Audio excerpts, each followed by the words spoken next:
Welcome, I'm John Caldera, president of the Independence Institute and your devil's advocate. Later on, we're going to be taking a look at the tobacco tax on this fall's ballot. But first, you're ready to get assisted when you want a suicide? Oh, sorry, that was bad. Ari Armstrong from ariarmstrong.net, one of the greatest columnists and commentators and analysts around. Thank you for doing everything you do. Joe Megyesy with the Yes on Prop 106. Thank you for being here. Why don't you lead us off? What exactly is 106? Thank you very much for having us. Proposition 106 is the Colorado End-of-Life Options Act. It basically gives adult terminally ill Coloradans the option to obtain life-ending medication to use if and when they desire to prevent hopeless and needless suffering. All right. Other states have something like this. Is it Oregon that it seems to be the leader of, yeah, so this? Oregon was the pioneer in this, and they passed it in 1996 via ballot initiative, and it's been in effect since 1998. 10 years later, the state of Washington passed by ballot initiative in 2008. Very similar policy. Last year, California passed via legislature. Vermont has also passed via legislature, and Montana. Life-ending drugs, what are we talking about? We're talking about most very strong barbiturates, is what those normally used. And can those be prescribed anyway, or if someone wanted to end their life, is there no way to get these drugs? There's no way to get them legally. Does the proposal say that a doctor would actually administer the drugs? No, a doctor cannot administer these drugs, so it is not euthanasia, legal euthanasia like they have in Belgium or the Netherlands. It is absolutely not. These drugs have to be self-administered by a mentally capable adult. And the relative of that, or is it made, can a relative, friend, family member administer those drugs? No, they have to be self-administered. They have to be self-administered. But is there anybody who can witness this when it happens? Yes, that's up to the patient. There's no stipulations about that. All right. Now, you're one of the wonkiest libertarians I know. That sounds like an insult, and it probably is on some level, but let's use it as a compliment right now.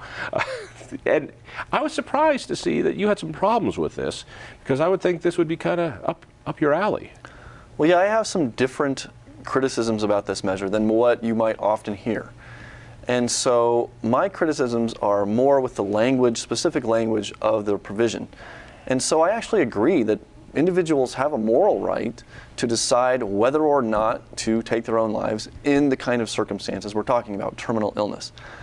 However, that said, I think that this has enough problems that I'm really leery about it passing. So it has some secondary language which openly violates people's right to contract, their right to property, their right to free association. So, for example, it says that private organizations cannot dismember somebody for acting under this. So you could have a Catholic group of doctors who could not throw out somebody who openly administered these life-ending drugs, which seems bizarre to me. Let's take that one first. So in other words, it seems to me that this provision was probably made so that if a doctor in a hospital wants to do this, he can't get fired. Would I be? That's exactly right. Okay. And what about the point, though, that there are groups of doctors and practices that might be religiously based or morally based, and don't they have a right to say who works for them? I think I think the most important thing here is the liberty of individuals here, and it's people like Coloradans like Matt Larson, who is one of our spokespersons, a very brave registered Republican here in the Denver area, who has he has a brain tumor, and he's got a 50-50 chance, and he wants to have this option ahead of him so he can avoid needless suffering and blindness and uncontrollable seizures at the very, very last moments of his life. And I think those issues about expanding liberty to individuals like Matt, sick individuals like Matt, are more important than some of the maybe hypothetical organizations This is not hypothetical at all, because it explicitly talks about insurers, life insurers, health insurance. It specifically talks about people's wills, what they can and cannot say in their wills. So these are not just hypothetical problems. This will actually affect people who are writing wills, who are trying to issue insurance policies. How so? Help me out. So, for example, it mentions life insurance specifically. It says you cannot have any measure in your life insurance policy that would bear upon this measure. And so, in other words, you can't say in your life insurance policy, you can't have a no suicide provision for any length of time, not even for a month. Most life insurance policies say that you have to, there at least has to be a certain amount of time, say 2 years. I think it's 2 years. Where you can't commit suicide. And so you could not, this would not allow for that kind of language, which, I'm a liberty guy. I want people to be able to associate freely, contract freely, and control their own property. Now, there is a little bit broader issue, though, I think, in terms of the liberty aspect of this. The idea is people should be free to get the drugs that they want to in their own lives in these circumstances. Again, I agree with that general concept, which again is not sort of the typical religious critique of this measure that you will hear. And it's worth thinking about, right, when you go and read the arguments. But what this does actually is it turns this individual choice into a state permission. You have to ask your doctor's permission, 2 doctors, not just one, plus 2 extra witnesses. And just as at an emotional level, I don't want to lay that on my doctor to have him sign specifically end-of-life paperwork. I don't think doctors should have to do that. I don't think my witnesses should have to do that. I'm not following you. Let me see if I'm mirroring this back. So, an individual has a right to end his life. A person has the right to assist him if he wants that help. Now, let's be careful with this word assist. By assist here, we're talking about the context of selling or providing the medication. Providing the drugs. So yeah, it's much different than I'll be more precise. So people should be able to sell him the drug to be able to end his life. Exactly. You would agree with that? Yes, I totally agree with that. Then I'm missing the point then. So, but the idea that it has to come from a doctor, is that the one that bothers you? It should yes, be able to just go down to the pharmacy and pick it up along with your wart medicine? There's 2 aspects of this. There's how do I get the drugs? Yes, I do think that I should be able to buy the drugs without asking a doctor's permission. Now, that's a much broader issue, right, and a harder sell. Right. I acknowledge that. But there's also this aspect of a doctor signing paperwork specifically about suicide. As a doctor, I wouldn't want to be involved in that choice, and if I am ever unfortunate enough to have this problem, somebody has to. Let's bring it over here. Yeah. The issue is that I think we need to take this back and redefine. This is not suicide. These people are already dying, and I know it can be a difficult concept to wrap your head around, but it's not suicide. For instance, Matt Larson, the gentleman I mentioned earlier, who has that very awful brain tumor, is already dying. He has a death sentence dictated by cancer, so it's not technically suicide. Because yeah, it is suicide. He's already dying. It's just a matter of you're speeding up your. We're all dying. That's right. So if you kill yourself, that's suicide. But you're dying as well. I'm not dying, but the rest of you are dying. And so yes, of course it's suicide when you end your own life and it's not through natural causes. That seems like suicide to me. The natural causes are already causing your death. Right. So I agree. To my mind, this is sort of a empty rhetorical point. I can see why strategically you don't want to call it suicide because it kind of people are uncomfortable. Let's face it, this is a very uncomfortable issue. It's hard to think about. It's hard to talk about. And so but the fact is that we're talking about people taking an action to end their lives earlier than they would naturally end. But that's a different than being suicidal. A suicidal person is someone who is depressed and despondent and does not want to live anymore. People who have terminal cancer or ALS, Lou Gehrig's disease, want to live. There's a very clear distinction in that between a suicidal person and someone who has terminal cancer or ALS, Lou Gehrig's disease. Let me jump in there. Yeah. Let me see if I'm hearing what you're saying. Suicide, in your mind, has, I'm depressed, she doesn't love me anymore, my dog died, I want out of here, versus, listen, I'm going to be dead in a matter of perhaps months, perhaps weeks, and it's not going to be pretty. It's still suicide in my mind, and I agree with you. This is your choice. And one of my hang-ups with the religious objections to suicide is this whole thing of free will, that God gave you free will, including the will to end your life. All right, so I understand. I just be careful about this. In order for a doctor to prescribe these drugs, 2 doctors have to say you are terminally ill. With 6 months or less to live. All right. All right. And I think you should point out, right, either doctor can refer you to a mental health exam. And I think that's a worthwhile point to consider in what this actually does.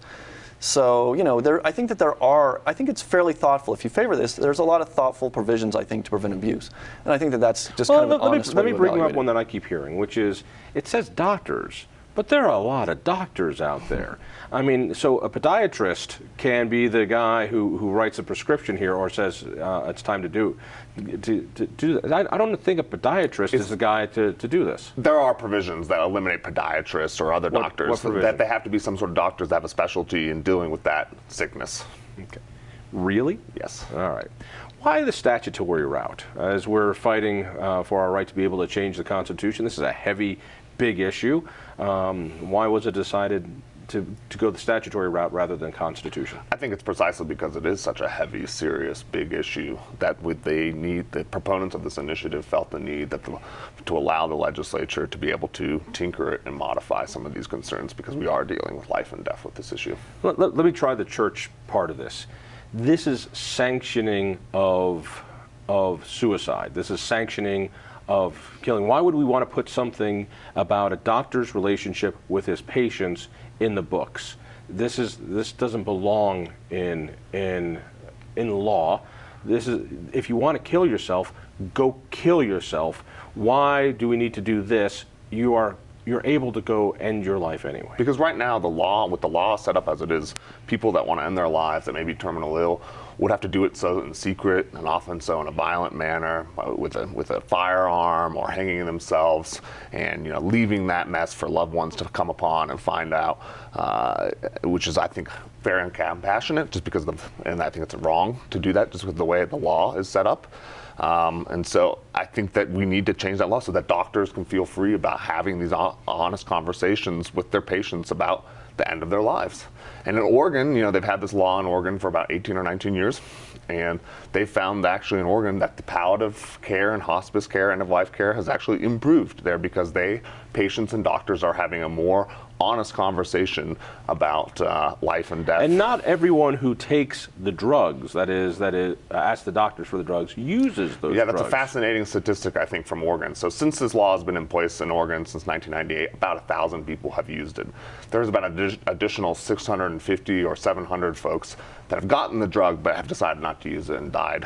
What do they do with that drug? I mean, I don't know if I want that rolling around society. Yeah, absolutely not. And so that's why the health department in Oregon and police law enforcement divisions and the DEA have drug collection days, and they encourage folks to take those drugs and take them. And there is provisions in here about the drug disposal, right? All right. So wrap this up for me. People who are on the fence on this, what is it they need to know? I think if you think that it's a good idea that people have the freedom to decide what to do in these horrible circumstances, I think that we should look at some different routes to get there. There's two main important issues here. Can I legally get the drugs that I need to get? Now, there's 100 ways I could commit suicide. Illegally getting drugs or legally getting them, right? And then there's the issue of liability. There's some other issues, but those are the two main ones. If I want my family to hold my hand at the end, are they going to get in trouble if there's no law? Now, I don't think that there's any liability concern now. Now, we can talk about that. So it's already legal to commit suicide.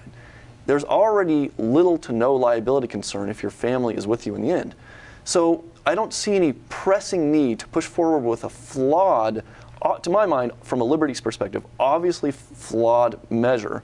Why don't we step back, try this again in 2 years or in the legislative session, and do it in a much more sensible, pro-liberty, thoughtful way. And unlike a lot of people who use that thing, you actually do want to see some sort of dignity with death, assistance in death. I think that there could be some relatively minor additions or changes to current law that doesn't create a lot of the problems that this is filling in. Give me a quick one in just a few seconds. Well, I mean, that's all well and good. I mean, to wait for the most purest form of public policy, but we know that doesn't work in our system. That there is compromise, and tell that we can wait. Tell that to Matt Larson, who has a brain tumor right now and is undergoing chemo, and his young wife, and what is he going to do at the end when he goes blind and has uncontrollable seizures? Tell that to him, that he can just wait. What a touchy issue. Thank you. Stay tuned.